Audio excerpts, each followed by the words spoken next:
So this is it's incredible that for people who don't really know about yoga, or you just kind of think of it as over there, that's what, those type of folks do, hippie types or whatever, or the Yeah. vegans or Yeah. whatever.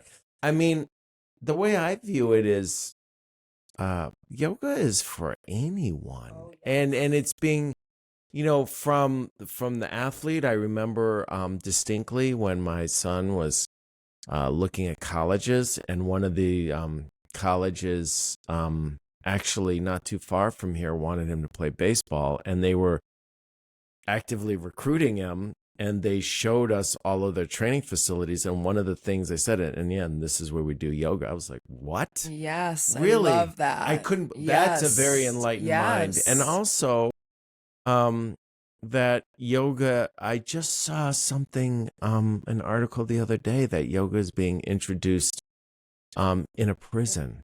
And I thought to myself, Amazing. my God, the power that could cultivate in transforming those Seriously. minds.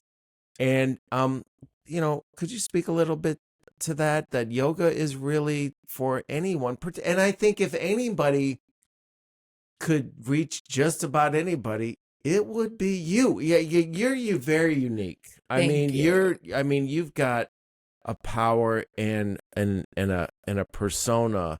I've taken other yoga classes. I've never ever been enthralled and feel that inspired and that cleansed and that nourished and cared for and challenged and vibrating on such a high level as with you. Yes. I'm serious. And I wouldn't, I don't blow smoke up people's butts ever, and so I appreciate that a lot in a very, very real way. So thank you for that. Thank you. So, but what is it about? Like, what are you, I mean, I don't want you to, toot your own horn, but like, what are you bringing to the table such that you can do that? Is because you've been through the fire and you've gone through this transformation. You're simply just very called to share it. Is that basically it, or is there something more? I mean, yeah, I guess. Like I said at the beginning, I know that I'm doing what I'm supposed to be doing. Yes, you And are. I do feel like when I'm up there, like I am channeling something. Like Hmm. it pours through me. And sometimes I don't even know like where it came from, you know?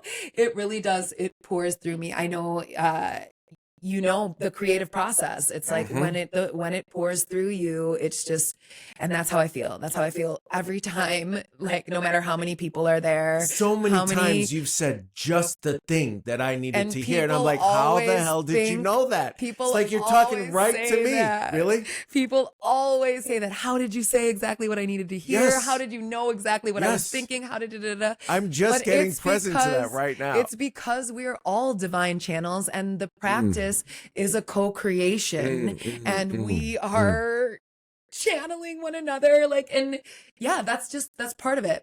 You can't be where you're not meant to be, and Mm. everyone's gonna get from it what they're meant to get from it. Like, I love Abraham Hicks, and Oh, yeah. I was going to, okay. yeah, she says that. Like I went to one of her workshops, and she calls people up and asks them questions, and she says at the beginning, even if you don't get called up in some way or another, your question will get answered. Like you everybody is going to get what they're meant to get that's here, and I feel like that just everywhere. That we will, yeah, we're a part of the co-creation that's going on, and we're drawing the energy from one another, and that's how it all happens. Every practice is a co-creation. It wouldn't be the same if you weren't there, or they weren't there, or they weren't there. Right. But yeah, it does, it definitely, it pours through me.